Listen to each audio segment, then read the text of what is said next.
All right. Well, thank you so much, everyone, for joining us here on another edition of ExtremeHealthRadio.com. It's really an honor and a privilege to be with you today. My name is Justin, and we are broadcasting worldwide from Southern California.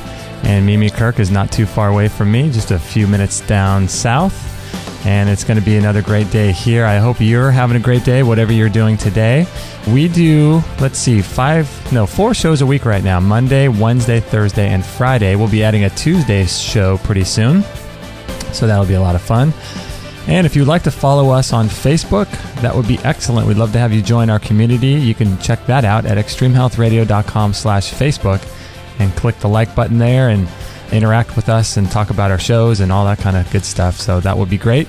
And thank you to Mike Adams of naturalnewsradio.com for having us on his radio network. We really appreciate the work Mike Adams is doing at naturalnews.com and all of his work. So check out that website for lots of great articles in the health arena, I should say. And today, for reference, is Monday, March 18th, 2013. And this is episode number 74. So you can check it out at extremehealthradio.com/74. And on that show page, you'll find the transcription, show notes, and book links, and all that kind of good stuff. So no need to take notes. Just check out that page.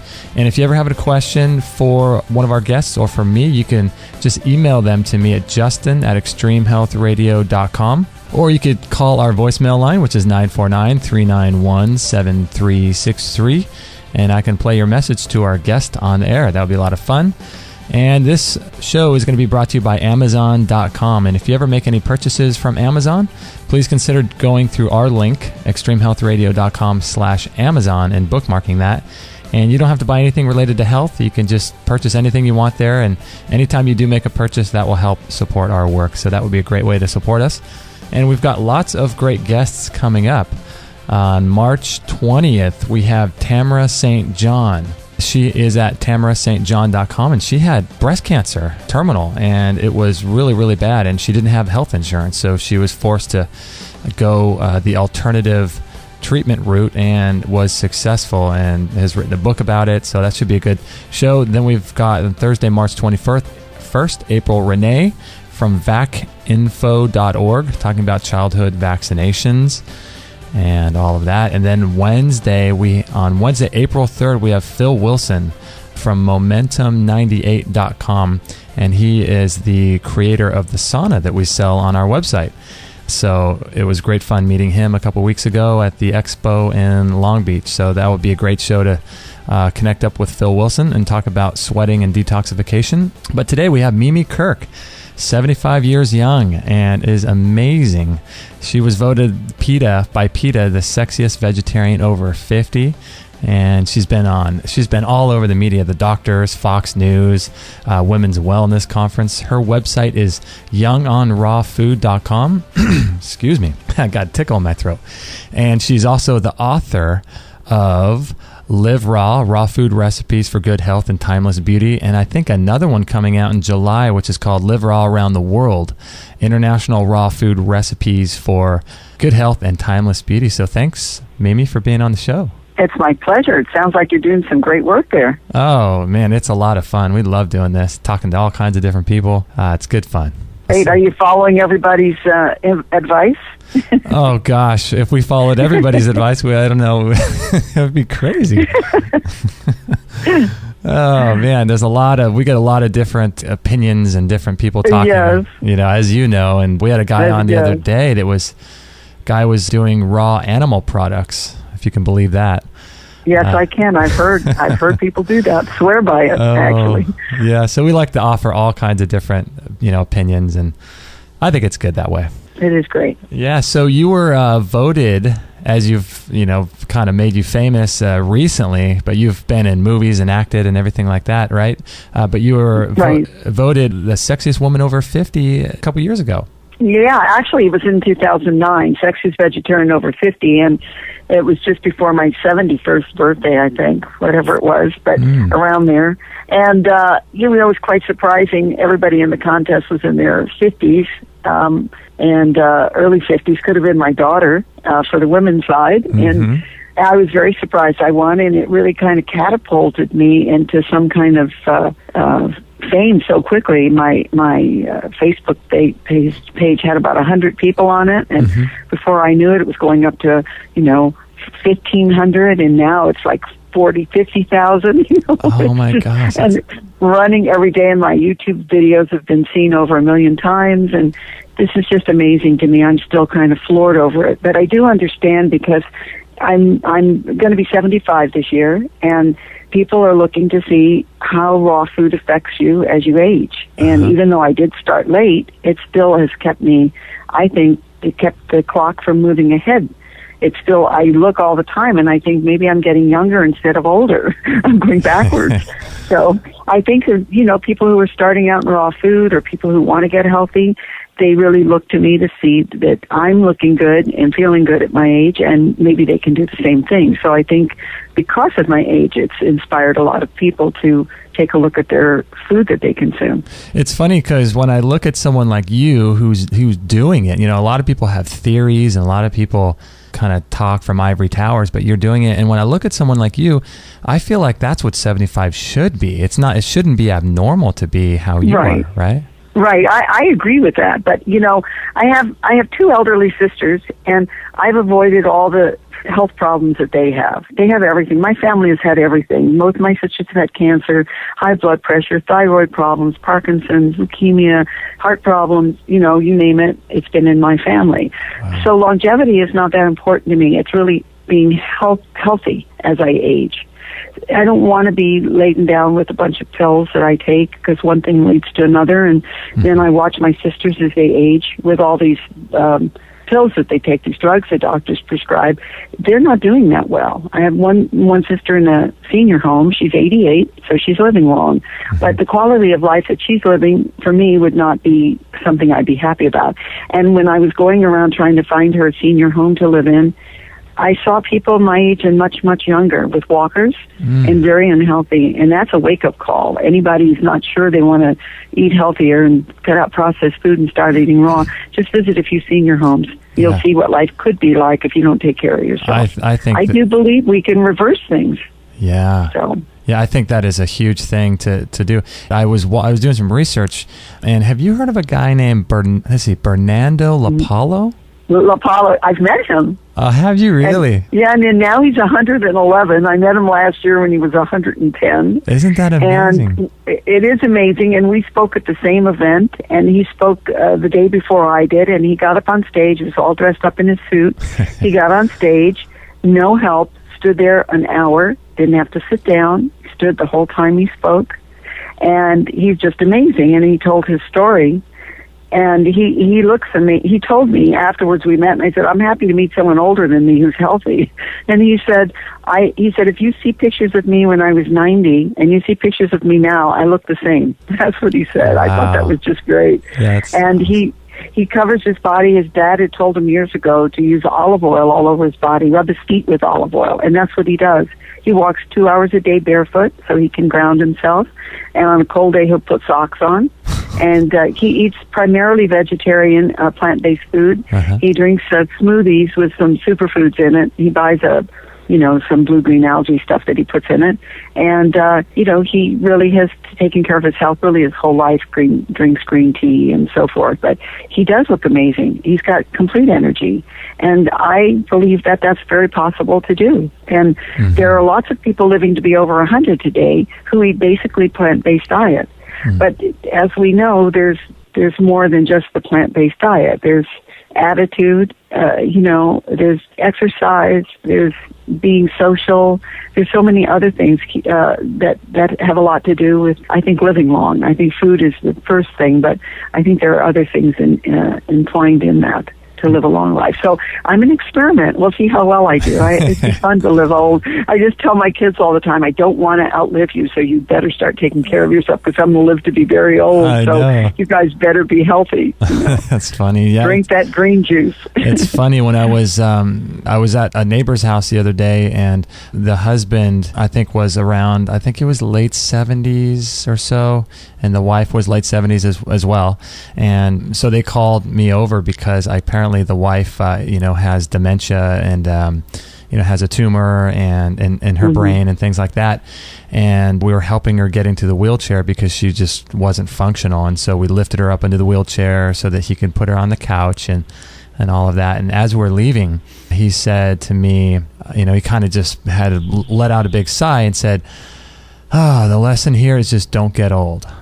No. And I just thought, oh man, I just wanted to, so much went through my mind when he said that. Yeah. It's just, and you see it too, what like you were talking about in the old folks home, and it's just. Yeah, no, I feel that when I go see them. I thought, gee, I wonder if they would have eaten differently and taken care of themselves better if they would be here today, or they'd be independent living. It is not all about genes, as you know, and we all say that because enough studies have been done that genes are a small part. But we have those, I think we have those things already in our system that could rear its ugly head any time. And I think when you eat the way I do, you keep it at bay. I have an autoimmune disease through my body. I had, you don't get rid of that. I had arthritis. My blood pressure was high. My cholesterol was high. And as soon as I changed to a raw food diet, I was able to get rid myself of the feeling of the arthritic pains. I don't have them anymore. I cut out gluten, started eating raw. That went away. I haven't had any pain since then. The only time I ever get a little stiff in my hands is if I'm in Italy and I've had a bowl of pasta, or if I've eaten something I shouldn't, like a piece of bread or something. I feel it right away. And then it just reminds me that I eat the way I do because I don't want to live that way. And I don't really think a lot of people know that they're not feeling good because they're so used to not feeling good. They just wake up every day a little sluggish and, maybe a little puffy or whatever, and they don't realize that could be changed. I think that standard American diet definitely is not easy to break for most people. The easy way is to eat that way and not make the change. Yeah, I totally agree. And, it's interesting, something my wife and I were doing recently is we discovered the foods that are high in phytate have really been disturbing our digestion. Have you ever discovered that with nuts and coconuts and things like that? Have you discovered or had any issues with high phytate foods like that? I haven't. In fact, I do include those things in my diet and in my recipes, but I think, sugars and any kinds of fats, I think they have to be treated as that. So you don't overdo it. What I've found over time now is that I'm satisfied. I used to love to eat a lot of chocolate. I could finish, box of candy if I wanted to. I love chocolate, and once I did eat a little piece of and I always get good chocolate, I'd buy good chocolate, I'd have a little piece, and then I'd have to keep eating it until that bar was gone or whatever, and then I would be wanting more. But when I make raw chocolate, I can have a little piece. When I make something with nuts that might be a little heavier dish, I'm satisfied with a small amount, like the crust on some pie or something I'm making, or a cake. Anything I eat that has that in it, I'm satisfied with a small amount. I have no trouble with Thai coconut. I use that in my baking, and I use the meat sometimes in drinks, different things. I don't have any issue. But again, like we said earlier on, each person is individual, and you have to figure out what is good for your body. And I think if you overdo anything, you're going to feel it. And even in the raw food world, you're going to feel it. I think it's important to eat small amounts of things and try something new. For instance, this morning yesterday I made a bread, a raw, mind you, olive, garlic, rosemary bread. Oh. And it's a spongy bread. It's not the flat bread. It's that really great, delicious bread that people are discovering how to make now that's raw. Wow. And I love to have that as a treat. And this morning I went down to the dehydrator to cut it open to see if it was finished, because it was a new recipe. I can't tell what the inside's going to be like. And it's still not quite finished yet, but I could tell it's very dense. That means when it's time, I'll probably have a very small piece of that with some nut cheese, some tree nut cheese that I made, and that will be a great treat for me. But I will only eat a small amount at a time of that. I won't try to eat the loaf of bread, even though it's small. It would be like, 4 slices of toast, or I don't know, something. It would be it's a small bread, but I know that I cut it in very small slices, and I'm careful with it. So again, I think everybody has to see what suits their body. As you know, everybody eats differently. Some people eat all fruit. They think that's the major way to eat. Other people are still eating lots of gourmet foods, nuts, and so forth. And I think everything has to be balanced, even in raw foods. You still have to balance yourself. But your body will tell you if something is reacting well or not. And that's how you know for sure. Now, you said the bread that you just made was spongy. Now, anyone who knows about raw food, their eyes or their ears just kind of perk up. Spongy, fluffy bread is from well, not so fluffy. It's more dense, but it is spongy. Like when it's finished, you could press it down, and it's a real bread. Like in my first recipe book, I have flatbreads. They're all, like we know, flatbreads, like a pizza crust or a cracker, but breads that are more flat. And they're delicious, and they do hold a great avocado sandwich together. They're made with zucchini and sun-dried tomatoes and all of that, and they are delicious. But they're more like, the pumpernickel bread, the dark kind of German bread. It's a harder bread. It's not a soft, spongy bread. That's in my first book. My second book, which will be out in June, so they tell me it's going to be launched in June. I discovered through other people's foods and recipes how to make this. There's a wonderful restaurant in Fountain Valley called Alak, and they make this wonderful spongy bread, and everybody's been trying to figure out how that's done. And I've tried several different methods. The one in my new book has psyllium husk in it, and coconut meat and kinds of things like that. The one I made last night has oat groat flour in it, which is gluten free and delicious, and wet almond pulp. And so this is a new one I'm kind of experimenting with. It has some Irish moss in it. And it looks like a big loaf of bread. I mean, it's not a big size, but it does look, I've shaped it like a loaf of bread, and it's been dehydrating most of yesterday and late in the day, and today, I don't know how long. I think not much longer, but this morning when I took a little piece, it was too wet and still a little gooey inside, so I had really hopes that this was going to dry out really nice. Oh, wow. So it is a spongy bread, and you can have that. You can eat, I know, we're all, when bread's a big thing that we miss, bread and cheese, right? Yeah. So I had to learn how to make bread and cheese because we all miss that, and I like to be able to pass that on to people. So I'm getting cheeses pretty well down. I have some cheeses fermenting right now. I want to see how long, I've got to watch it and see how long I can ferment it to give it that great aged flavor. I make great cheeses, but now I'm practicing on aging cheese. Oh, okay. There's one out. It's called Dr. Cow, and they sell it at Erewhon in Los Angeles. It's a teeny little ball, very small, and it's $13. Oh, gosh. And it's aged cheese, and it's so delicious. You know, it sounds expensive, but you don't really eat much. I mean, you can serve that at a dinner party for 6 people, and it would be fine. Give each people a wedge. You could make probably 8 wedges out of this, 10 wedges maybe out of this cheese. That on a nice cracker or something, that's a real treat. And it's very rich, made with cashew nuts or macadamia nuts. And I'm finding that we can mimic almost anything with raw food. Really, we can mimic almost anything now. You know what seems to be the easiest to mimic are desserts. Man, gosh. Desserts are better raw, yeah, I think. It's because you can freeze it, and they're so just delicious.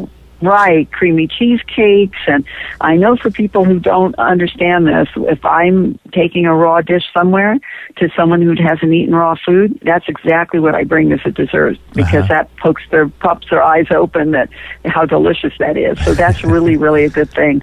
I mean, I can make things, I can't make shrimp or a piece of salmon, but I can certainly get a fishy taste by using seaweed in different things. I mean, I make a veggie patty that can almost taste like a salmon patty.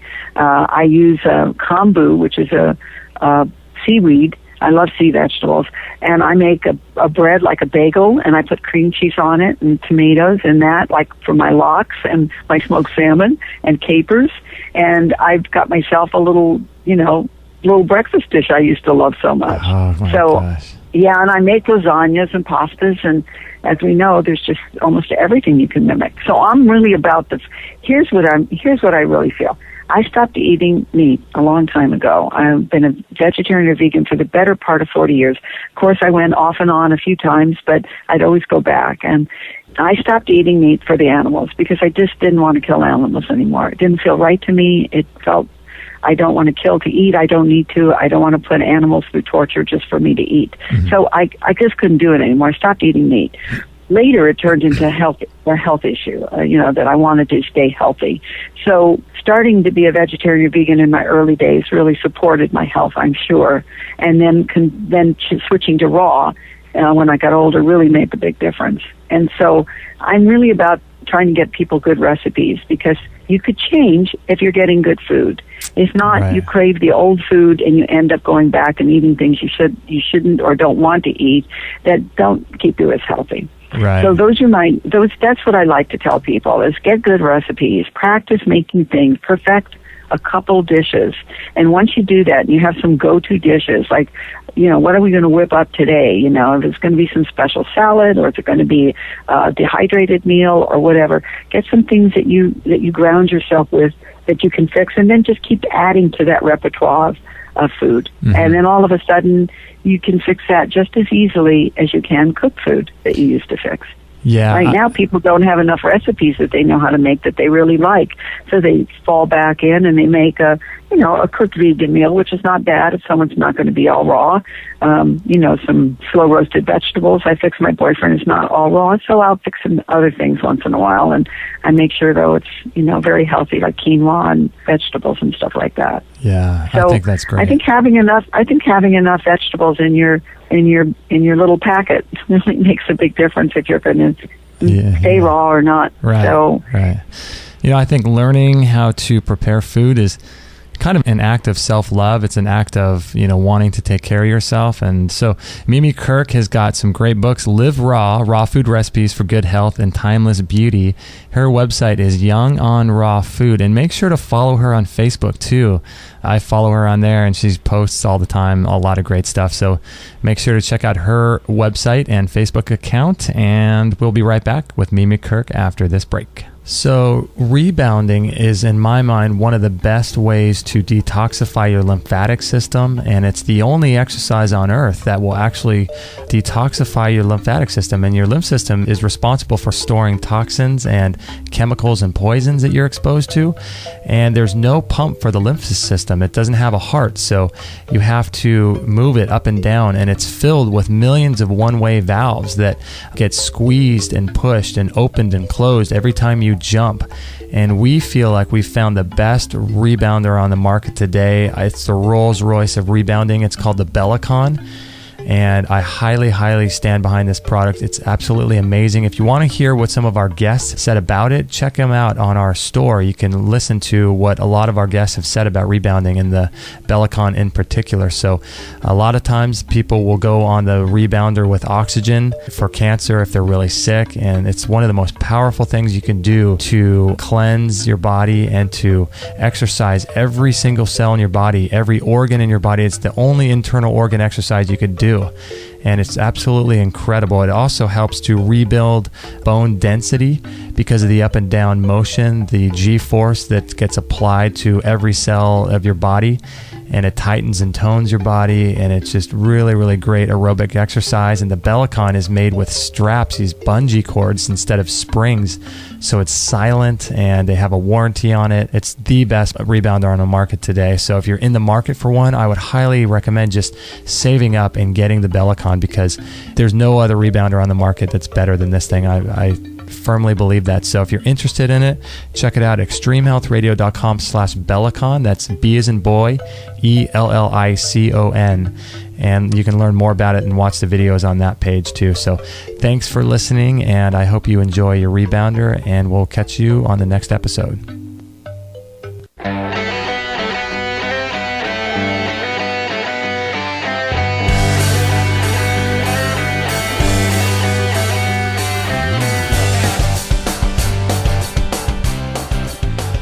All right, we're having a good time with Mimi Kirk here. Her website is youngonrawfood.com, and make sure to follow her on Facebook as well. And So Mimi, I wanted to ask you too, how come you got into the raw food diet? You were doing vegan for many, many years, but how come you came in later in the game with the raw food diet? How did that work, and how did you get introduced to it?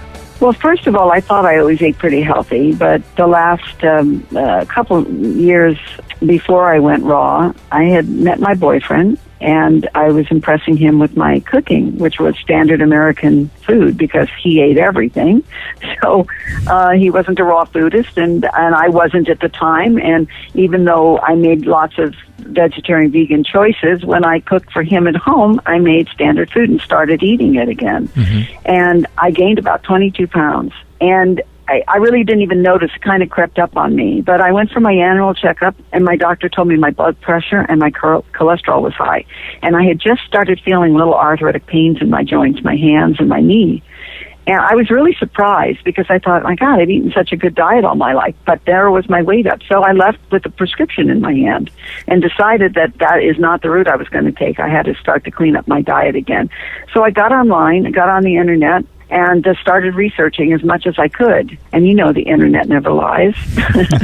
So I had to do a lot of research to figure out who was right and what I was reading. And I know when we read things, all of us, you take it from the place you're in. I mean, you can read a million things, but something will click for you, you know, and others won't. And I had to trust my own instinct on that. And I kept reading, and raw food kept coming up, and I actually wasn't very happy about it, because I love to cook so much. And I thought raw food is just, you know, vegetarian, vegan food, I'm great with that. And I thought raw food, there's just nothing for me to do here. Carrot sticks and celery. But I kept reading on, and I decided, I saw there was something called a detox, and I said, well, I should try that first. I should just try to detox and get my body cleaned out. So I called one of my daughters, who also had said she had gained some weight. She lives back in Virginia. I said, you want to do this with me? She said, yes. So we went on a 7-day detox, and we kept calling each other, and she's saying, this is really hard. Well, it wasn't that hard for me. I ate a much cleaner diet than she did at the time. She ate everything. And although my kids, by the way, were brought up vegetarians, but they all went their own way later on in life. Mm-hmm.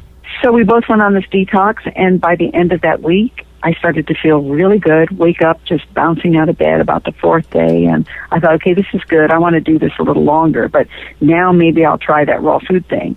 So I included more salads and started figuring things out, and some things I liked, some things I didn't.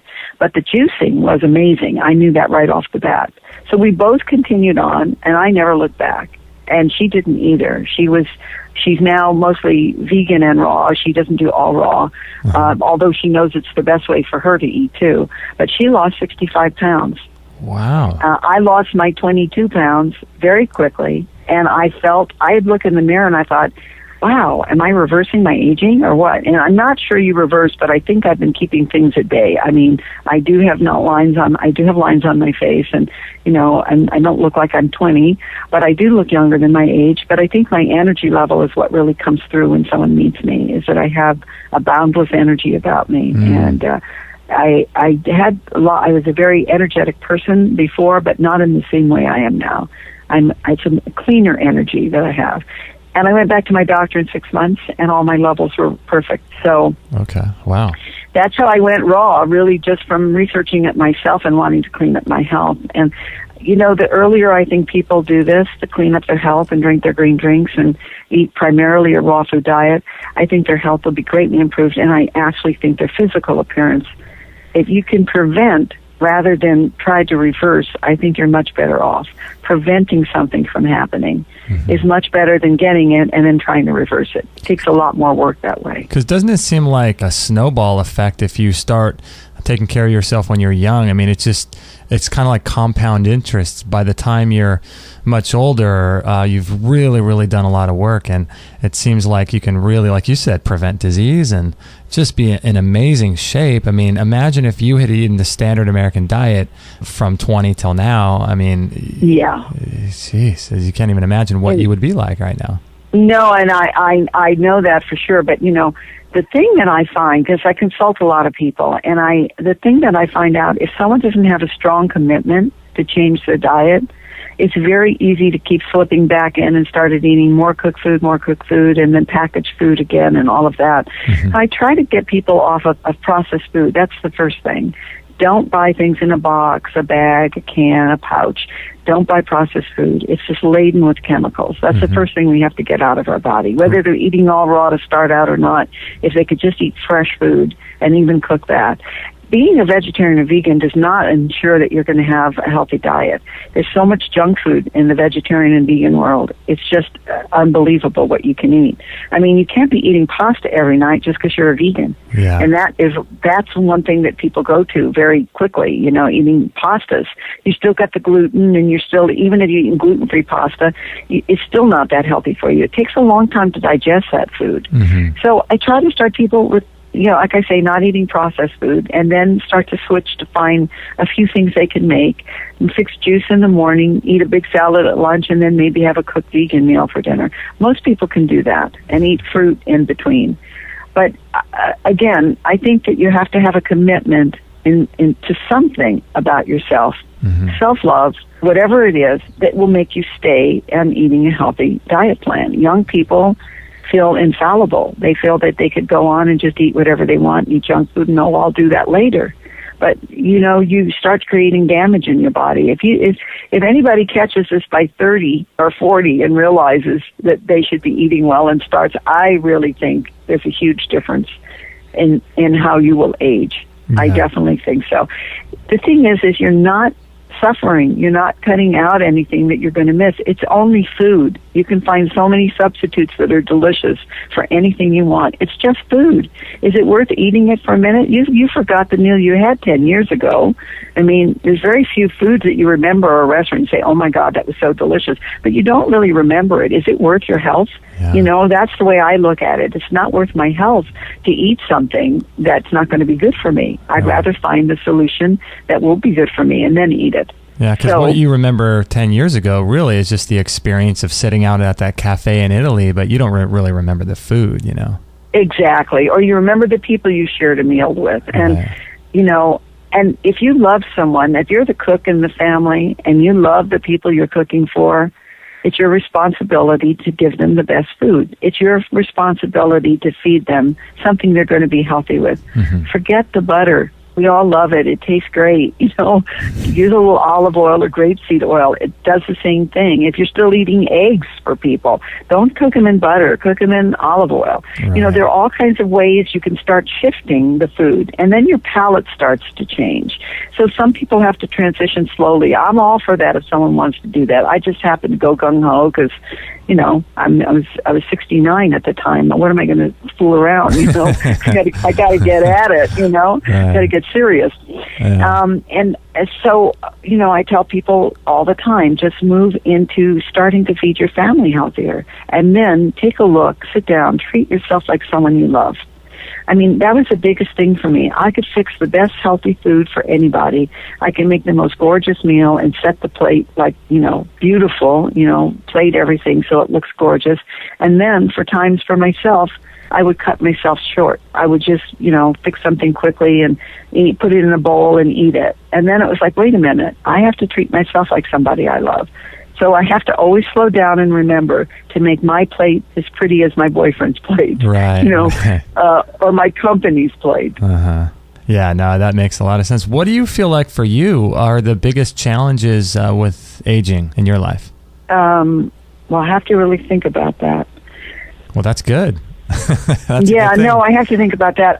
One thing I do know is that I have always exercised somewhere on and off in my life, not very well because I've never been addicted to it except for short spurts. I'll get into yoga and I just can't do without it, or I'll get into walking, I can't do without it. I run, I can't do without it, and then I'd stop. And I think I would have liked to have been more taken on a regular basis, physically taking better care of myself, at least walk every day or something. I'm very active, but as far as real exercise, it's been sporadic for me my whole life. And I think I could have probably had a better body than I have now if I had done that.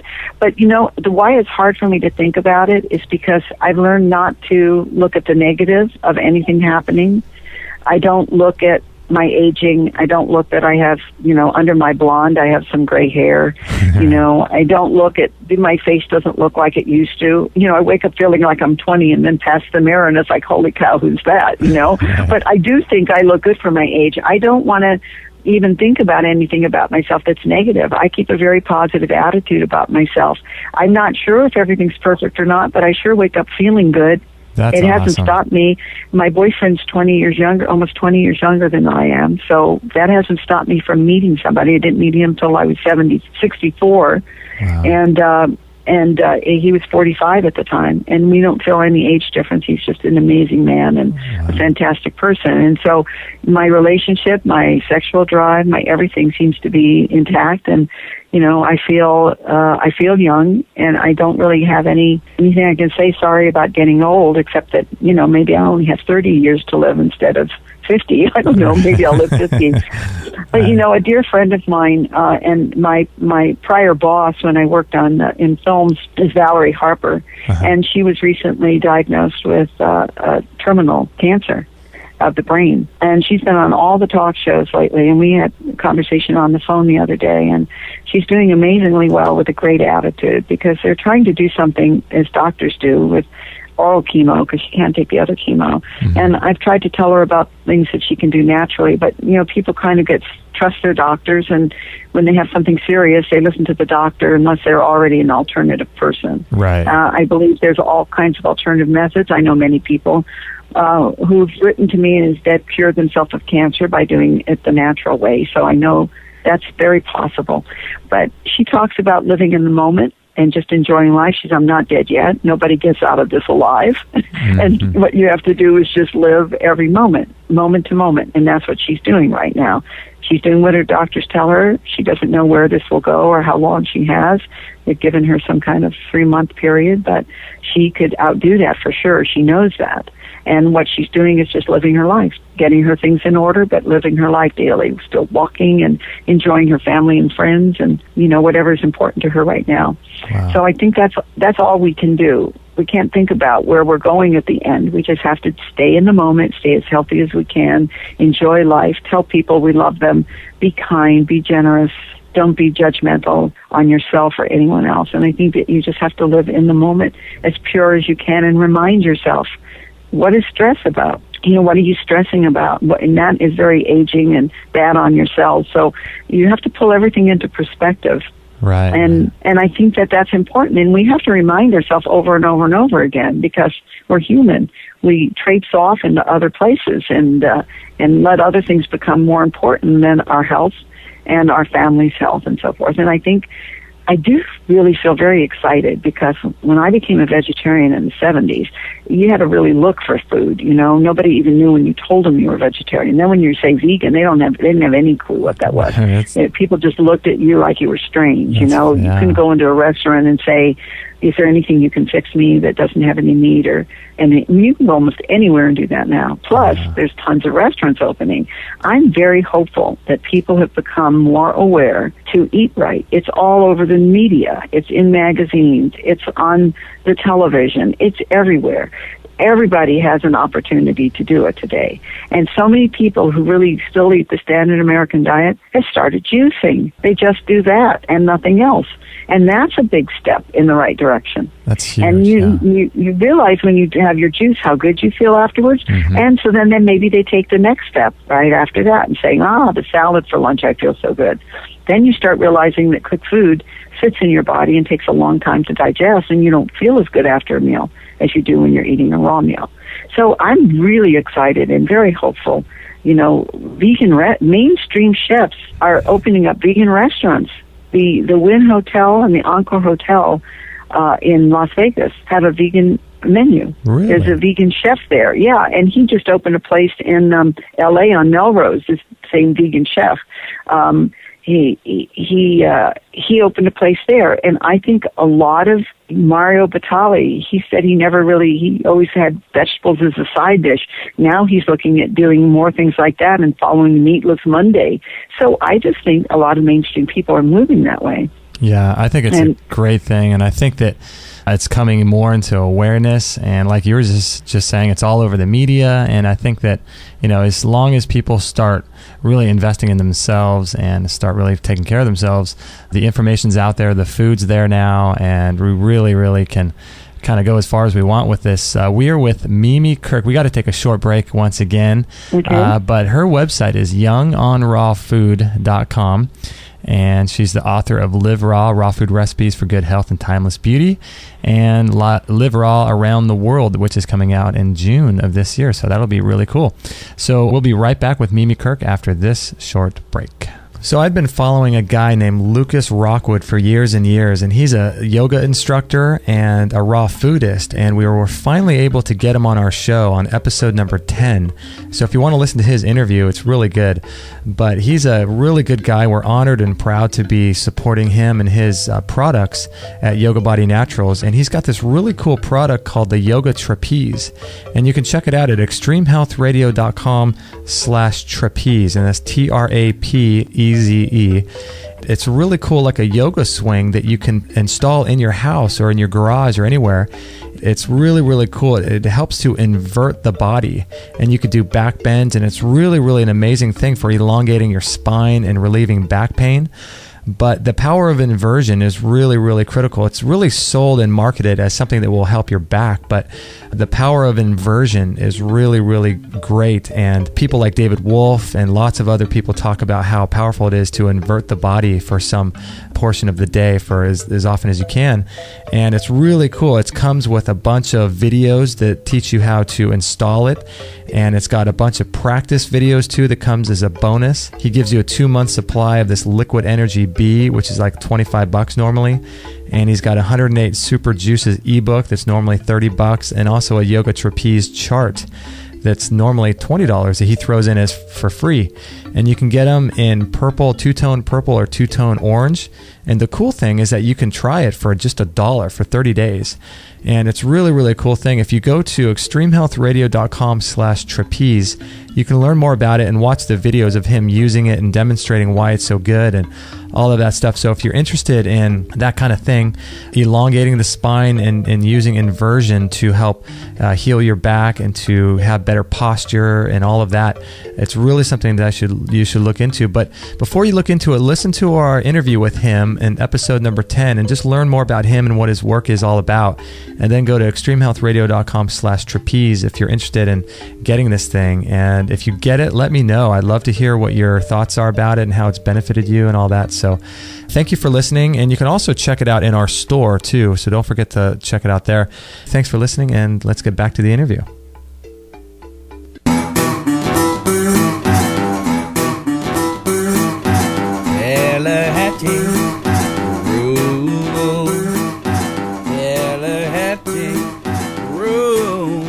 All right, we're back with Mimi Kirk, who is in her garden doing the interview. How amazing is that? So you were just telling me that it's really nice down there right now.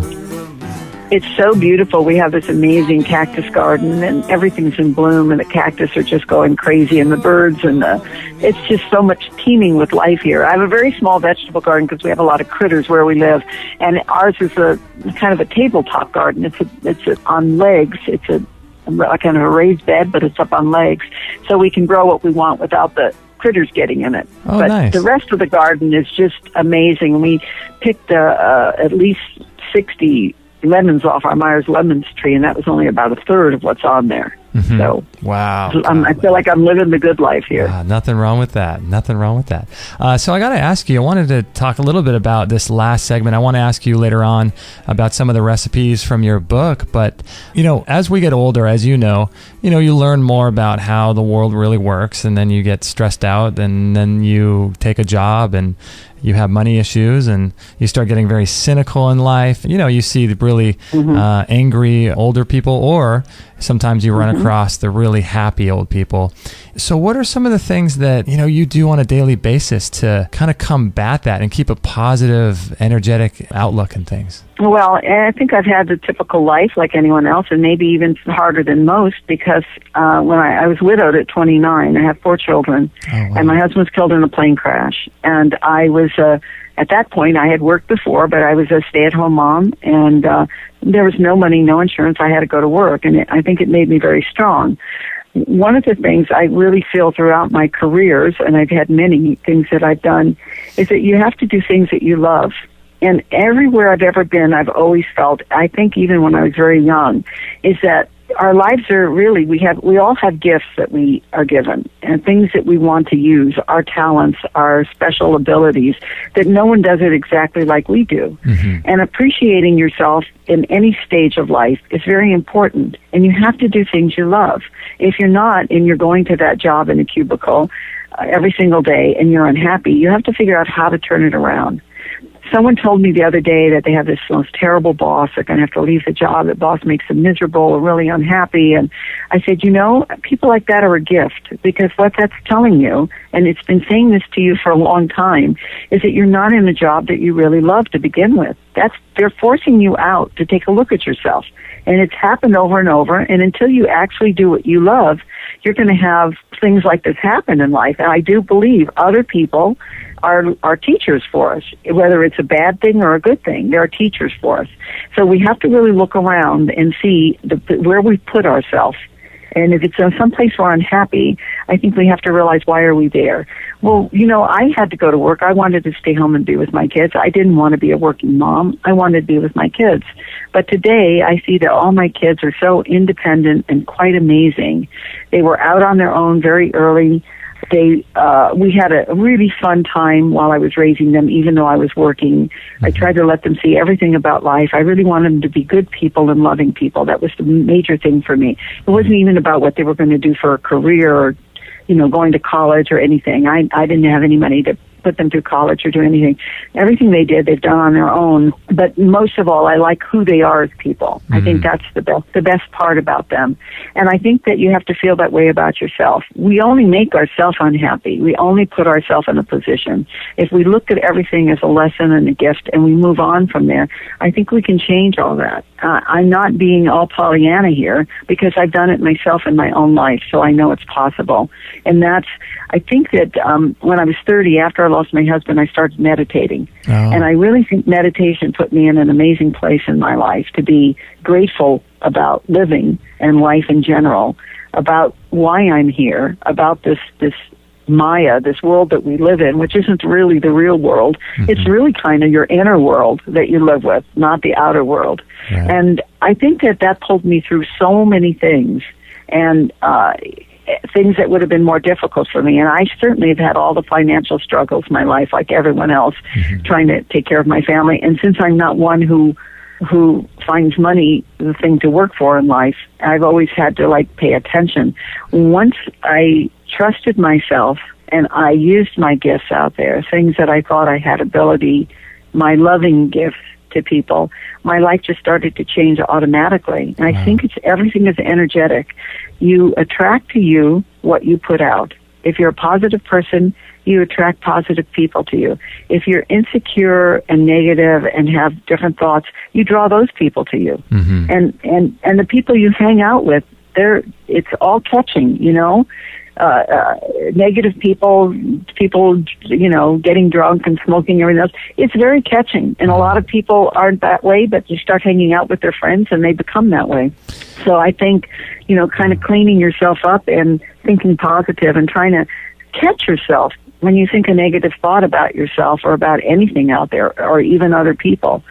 Just work on it, and I think life starts to shift. I hope that's not too Pollyanna, but I've done that I've looked back at my own life, and that's what I've done.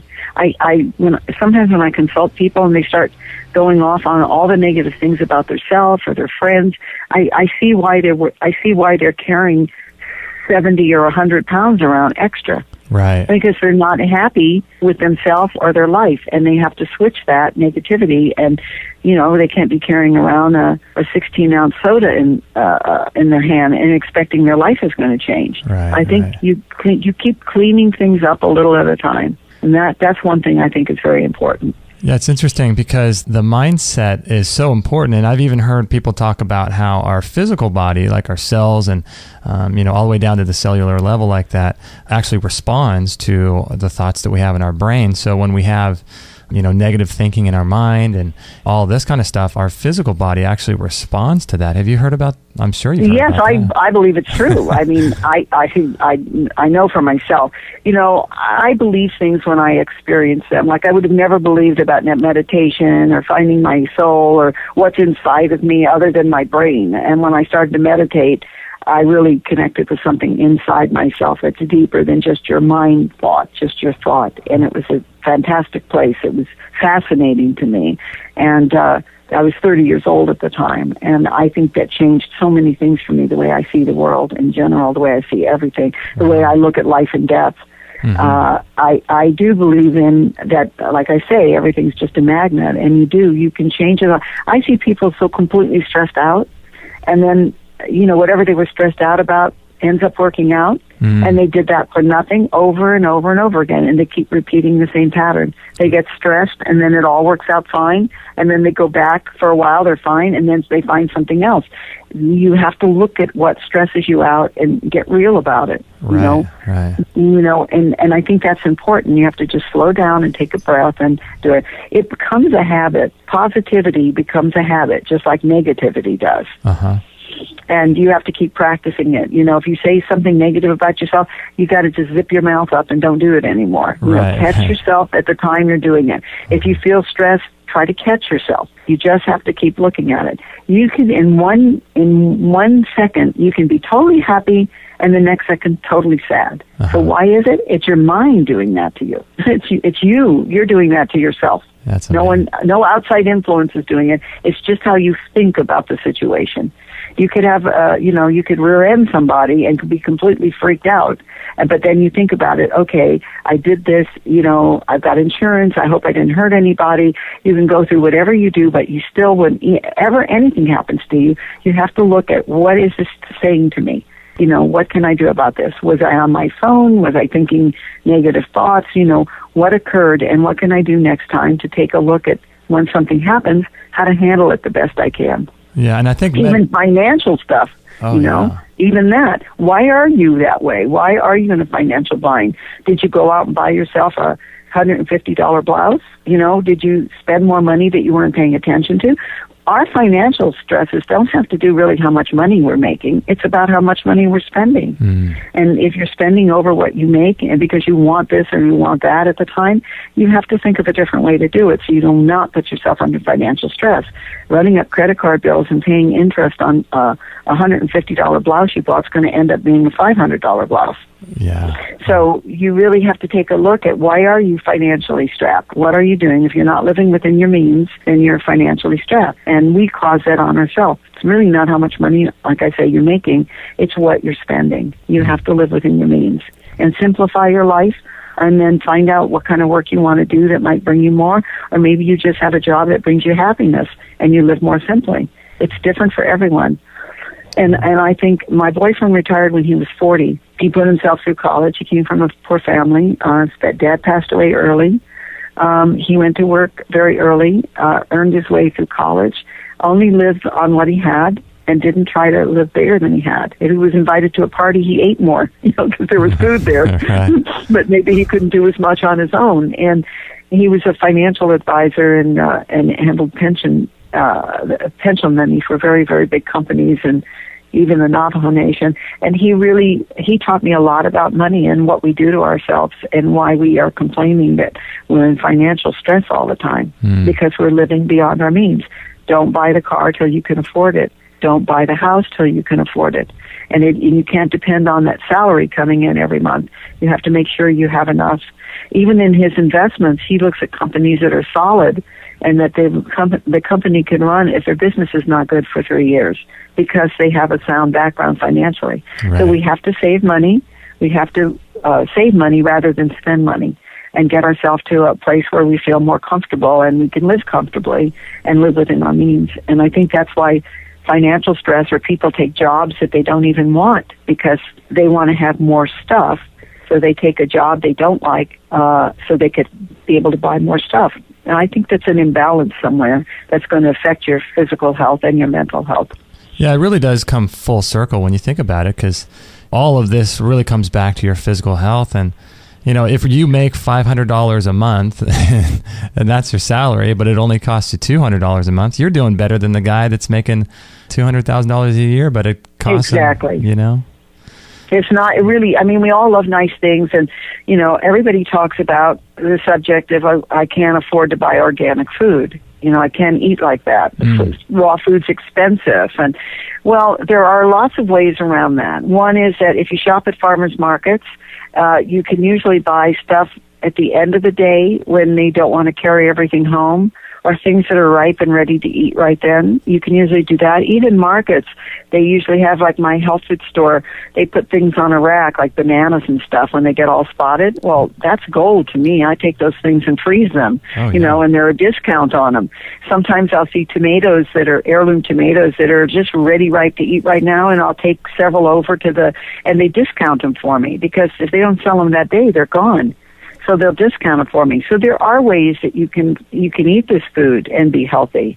And the thing I think about is, if you're not doing that now, early in your life, and buying that healthy food and eating it, you are going to be spending a lot more on doctor bills later. I think our medical system and everything doesn't have to be like it is if people took responsibility for their own health.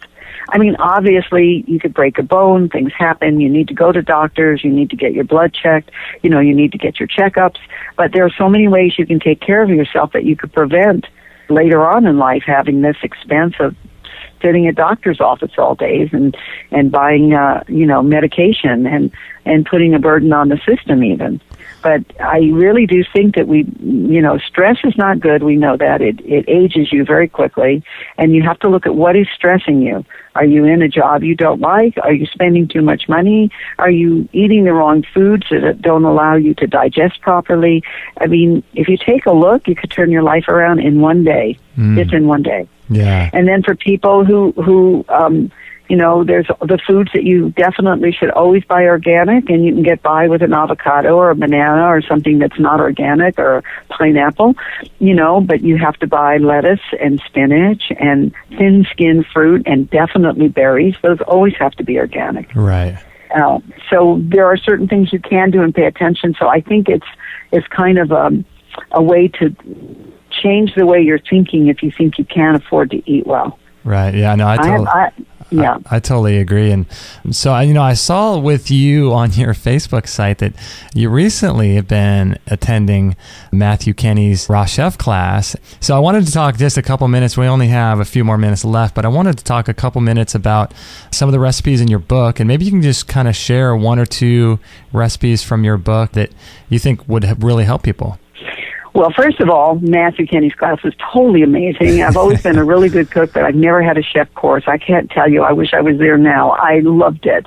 Yeah. Standing on my feet all day. I wasn't used to getting up at 6 o'clock and working until 3 for quite some time now, and that's what the class was about. It was very intense, and I learned so much about fine dining and knife skills, and amazing. He's an amazing person, and the school is amazing. I recommend it for anybody who'd like to hone their skills. They have short courses. You don't have to want to be a chef. You can take some of their weekend courses, and they even have online courses right now. So it really is good to do that. And I go out and do little cooking demos for people to try to help them to switch over.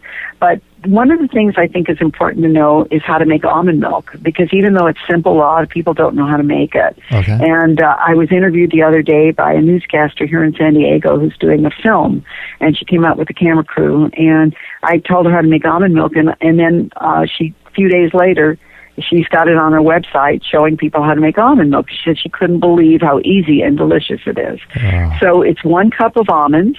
You soak it overnight in 3 cups of water, and the reason you soak it is to enliven the enzyme. It breaks down the enzyme inhibitors. Okay. It makes it easier to digest, and it kind of breaks down the fat content in the almond as well. Okay. The next morning, you rinse it off with pure water. Put it into your blender. If you have a high-powered, it's much better because it does everything very smooth, but any blender will do. You add 3.5 cups of water, 3 to 3.5 cups of water, depending on what you're going to use the milk for. You add 2 medjool dates. You open up the date and look inside that there's no little critters living in there, because sometimes you can find a bug inside your date. And most people don't know you should really open it up and look in there. I ate dates for years before I did that. Matthew Kenny's class taught me open it up and look inside. I've never looked inside. No, I know. Geez. I didn't either. We found some bugs a couple people found bugs in their dates. So, wow. Okay.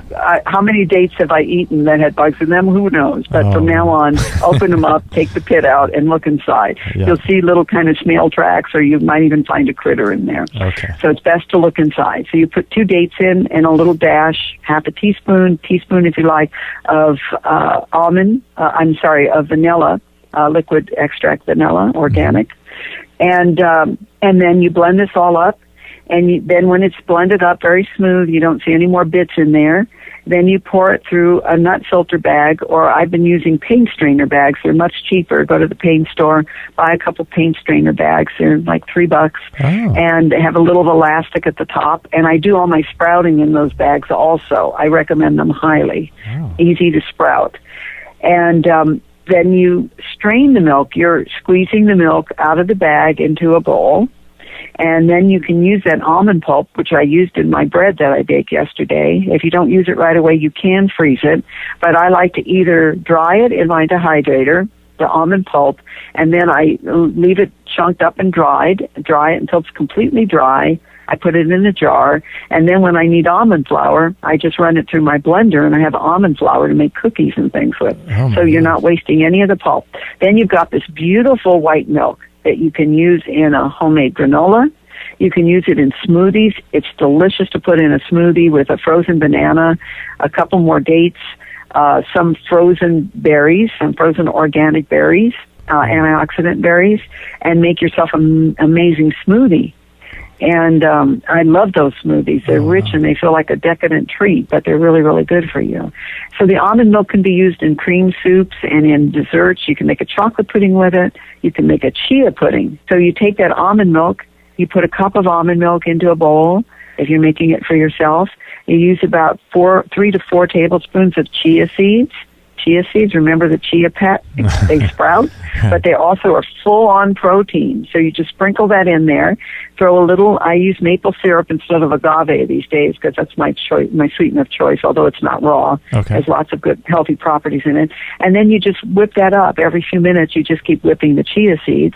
And once it's all smooth and not lumpy, you put it in the refrigerator, and you have this most delicious chia pudding that you can put fresh fruit on or cinnamon. It's very healthy, great for breakfast. You can even slightly warm it if you want in the morning and add a little more almond milk and have a wonderful warm kind of oatmeal-y tasting breakfast, but it's chia seeds. And they're so delicious. They're like a tapioca pudding.